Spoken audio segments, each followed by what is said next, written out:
Hello and welcome to this National Pathology Week video. My name is Dr. Susie Lishman and I'm President of the Association of Clinical Pathologists.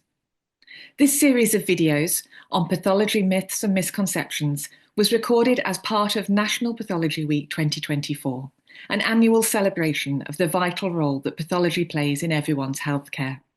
It was developed by the Pathology Alliance, an umbrella organisation of all of the UK's pathology societies and organisations. In this video, Dr. Daniel Field will explore the statement, "Artificial intelligence will replace pathologists."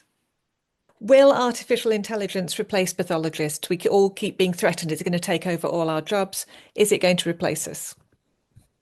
That's great. Thank you so much, Susie. So yes, a very, very interesting and a very topical question. If I had the next slide, please.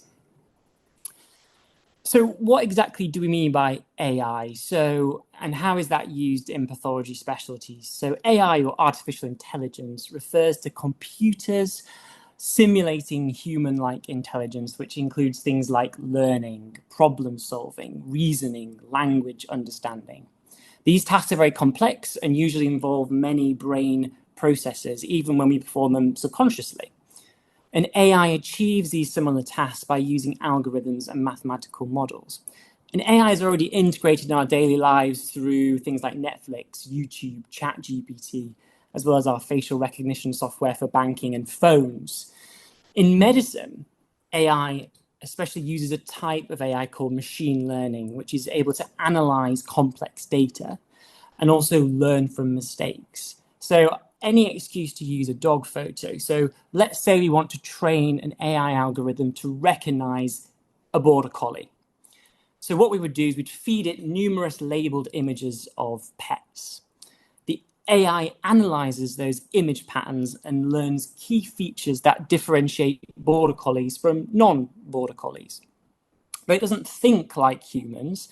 It assigns importance to specific features and uses these to make accurate predictions in the future. So after enough training, it can recognize a border collie in a new photo, which is emulating the way that our neurons communicate to recognize patterns and reach conclusions. And next slide, please. So say we show it a picture of not a border collie, a different dog, it says, actually, no, this is not a border collie. So next slide, please. So in pathology, AI can also analyze various types of medical data to provide insights and diagnoses. Similar to how we might train an AI to identify a dog breed from photos, in pathology, we can show numerous medical images of patient samples like tissue slides to help it learn to identify, for example, cancerous cells. And this approach extends across many pathology subspecialties. So in histopathology, which is what the profession I do, we can analyze tissue to detect cancer. Veterinary pathologists may detect disease from tissue samples of animals. Hematologists may wish to identify leukemia cells from a bone marrow sample. Chemical pathologists may wish to identify abnormal proteins from the blood, which might indicate things like myeloma. And microbiologists may wish to analyze bacterial cultures on agar plates to see if they could predict resistance to an antibiotic. And interestingly, one of the first AI algorithms used in pathology was in the 1970s in microbiology. So it's actually fairly old. And next slide, please. So we're not just limited to analyzing images, but we also can analyze data and numerical values to assist in diagnosis and treatment. So for example, in chemical pathology, the AI might be able to analyze blood test results and suggest follow-up tests. Different specialties using genetics may analyze genetic sequences and suggest if a gene is a mutated gene will cause disease. And virologists may combine patient data such as CD4 count in HIV patients to adjust treatment regimes. And next slide, please. So we've seen what AI can possibly be used for in different pathology specialties, and we have this power. So why hasn't this replaced us yet? So the idea of replacing a pathologist or a doctor has been around since the 1970s, but it remains far from reality. So pathologists don't just analyze images. We don't just sit there looking at images. We integrate a wide range of information, so patient history, demographics, symptoms, and input from other specialties such as radiology, so radiology images, to make our diagnoses. Diseases are very complex, and they usually fall on a spectrum rather than being a binary disease or not. And that requires this very delicate clinical judgment, which is developed over years of practice, and that's something that AI just cannot replicate. We also, as pathologists, play a crucial role in communicating our findings with other medical teams and addressing uncertainties in patient care. We also have a really important role in communicating with our patients. So I'm not in a specialty which sees patients, but people like hematologists will absolutely be at the forefront of speaking to patients. And being able to communicate diagnoses is an absolute key skill that pathologists will have, which an AI really cannot emulate. And the accuracy of AI very much depends on its training data, so those photos that we've shown it.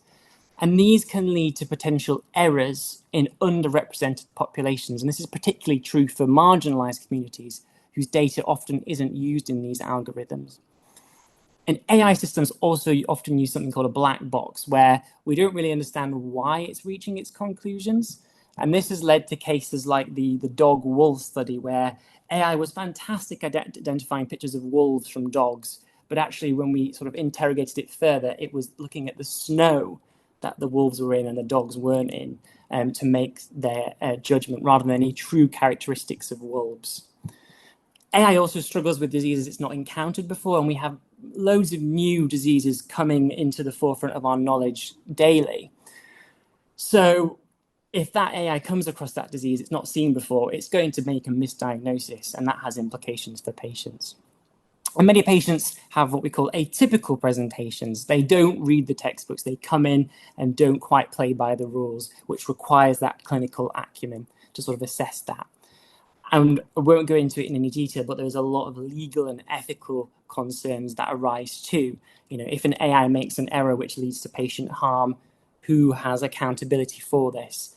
And since a lot of these AI algorithms are being developed by profit-driven companies, we have to be very careful about the sort of, we are prioritizing patients there. And the next slide, please.